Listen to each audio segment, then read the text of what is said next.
Price the Lord. ஆண்டவரும் இரட்சகருமாய் இருக்கிற இயேசு கிறிஸ்துவின் நாமத்தினாலே தினம் ஒரு தீர்க்க தரிசனம் என்கிற தேவனுடைய வார்த்தைக்கு உங்களை வரவேற்கிறோம். தீர்க்க தரிசனம் என்பது தேவ ஆவியால் அருளப்பட்ட அவருடைய வாக்குத்தத்தமான வார்த்தைகள் மாத்திரமே. இந்த நாளுக்குரிய தீர்க்க தரிசனமான வார்த்தைகளை வாசித்து நாம் ஜெபிக்கலாம். 2 ராஜாக்கள் 19வது அதிகாரம் 20வது வசனத்தை நான் வாசிக்கிறேன். 2 ராஜாக்கள் 19வது அதிகாரம் 20வது வசனம். அசீரிய ராஜாவாகிய சனகெரிப்பின் நிமித்தம் நீ என்னை நோக்கி பண்ணின விண்ணப்பத்தை கேட்டேன். பிரைஸ் காட், ஆமென். இந்த நாளுக்கு தேவன் கொடுக்கிற தீர்க்க தரிசனமான வார்த்தை, நீ என்னை நோக்கி பண்ணின விண்ணப்பத்தை கேட்டேன். எத்தனை பேர் இந்த வார்த்தைக்கு ஆமென் சொல்றீங்க? இந்த சத்தத்தை கேட்கிற நீங்கள் யாராய் இருந்தாலும் சரி, இன்றைக்கு ஆண்டவர் உங்களுக்கு கொடுக்கிற தீர்க்க தரிசனமான வார்த்தை, என்னை நோக்கி பண்ணின உன் விண்ணப்பத்தை கேட்டேன் என்று ஆண்டவர் வாக்குத்தத்தம் பண்ணுகிறார். இங்கே எசேக்கியா ராஜாவை குறித்து நாம் வாசிக்க முடியும்.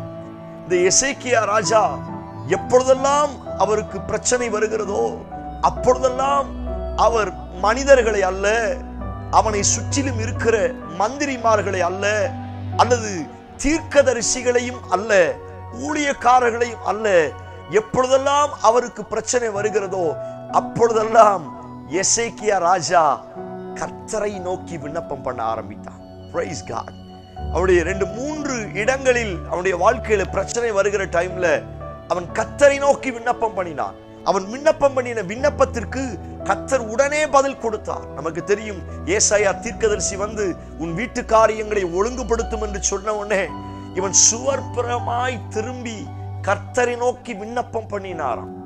உடனே அவனுடைய விண்ணப்பத்தை கர்த்தர் கேட்டு அவனுக்கு 15 வருஷம் அவனுடைய ஆயுசு நாட்களை கூட்டி கொடுத்தார்.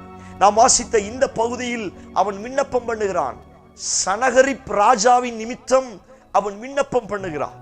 இந்த அசீரிய ராஜா இஸ்ரவேலின் ராஜாவாய் இருக்கிற எசேக்கியாவுக்கு விரோதமாய், ஜனங்களுக்கு விரோதமாய் பல உபாய தந்திரங்களோடு எழும்பி வருகிறான்.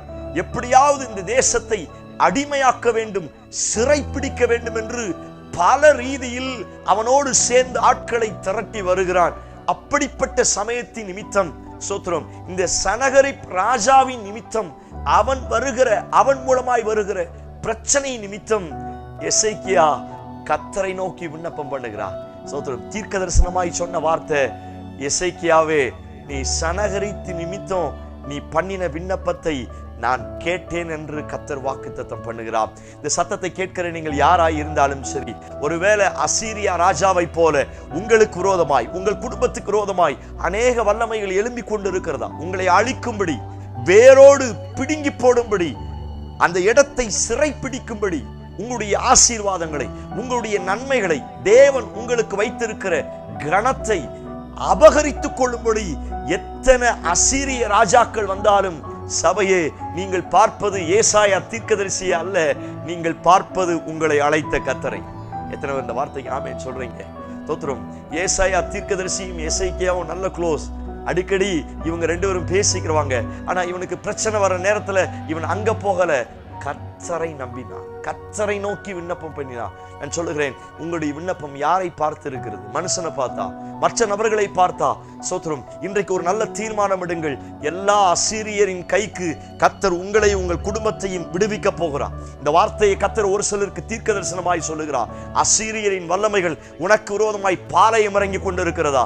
உன் வாழ்க்கையை கெடுப்பதற்கு, உன் ஆசீர்வாதத்தை அபகரிப்பதற்கு எத்தனை சனகரிப் ராஜாக்கள் வந்தாலும், நீ கர்த்தரை நோக்கி விண்ணப்பம் பண்ணும் பொழுது உன் விண்ணப்பத்தின் சத்தத்தை கேட்டு கர்த்தர் உனக்கு அற்புதங்களை செய்ய போகிறார். Praise God. நம்புங்கள், அவரை நோக்கி விண்ணப்பம் பண்ணுங்கள். தாவீது சொல்லுகிறார், கர்த்தர் என் விண்ணப்பத்தின் சத்தத்தை கேட்டார். சோத்திரம். அன்னாள் விண்ணப்பம் பண்ணினால், நெகேமியாவின் நாட்களில் நெகேமியா, எஸ்ரா அவரை நோக்கி விண்ணப்பம் பண்ணினார்கள் என்று வேதத்தில் வாசிக்கிறோம். எஸ்தர் விண்ணப்பம் பண்ணினாள். பைபிள்ல யாரெல்லாம் விண்ணப்பம் பண்ணினார்களோ அவர்கள் விண்ணப்பத்தை கர்த்தர் கேட்டார். சத்தத்தை கேட்கிற நீங்கள் யாராயிருந்தாலும் சரி, உங்கள் விண்ணப்பத்தின் சத்தம் அவரால் கேட்கப்பட போகிறது.